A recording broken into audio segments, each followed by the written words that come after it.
आणि आता पावसासंदर्भातल्या काही बातम्या पाहूयात। नांदूर मध्यमेश्वर धरणातून तब्बल 94,000 क्युसेक वेगाने पाण्याचा विसर्ग सुरू असल्याने गोदावरी नदीला पूर आलाय।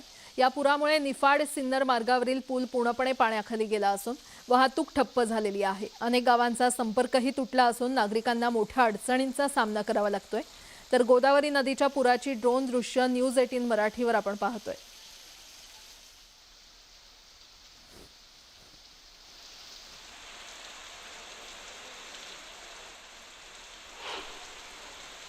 लोणावळ्यामध्ये मुसळधार पावसाची संततधार सुरूच आहे। गेल्या 24 तासात लोणावळ्यामध्ये 235 मिलीमीटर पावसाची नोंद झाली असून यंदाच्या हंगामातील एकूण पर्जन्यमान 3531 मिलीमीटर पर्यंत पोहोचलेला आहे।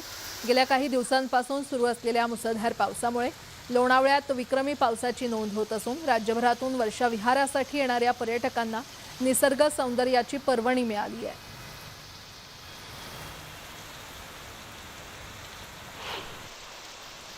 जळगाव जिल्ह्याची जीवनवाहिनी असलेल्या गिरणा धरणाच्या जलसाठ्यात अवघ्या 5 दिवसात मोठी वाढ झाली आहे।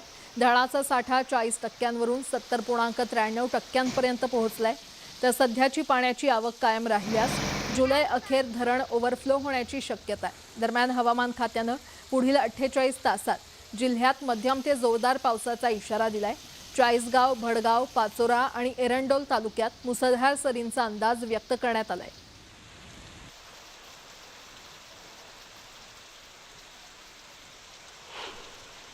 अहिल्यानगर जिल्ह्यातील आदिवासी बहुल अकोले तालुक्यात गेल्या 4 दिवसांपासून मुसळधार पाऊस सुरू असून अतिवृष्टीमुळे अनेक ठिकाणी जनजीवन विस्कळीत झालेलं आहे।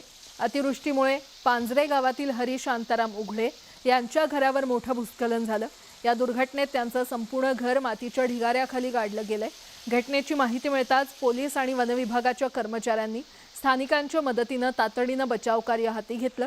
या दुर्घटनेत मनुष्यहानी टळली असली तरी 8 शेळ्या मातीच्या ढिगाऱ्याखाली गाडल्या गेल्यात।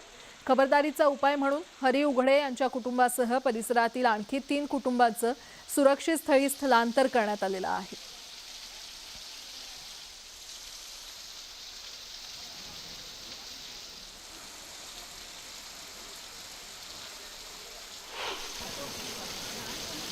सातारा जिल्ह्यातील पाटण तालुक्यात संततधार पावसामुळे बोंद्री गावाजवळ 11 केव्ही वाहिनीचा विजेचा खांब कोसळला।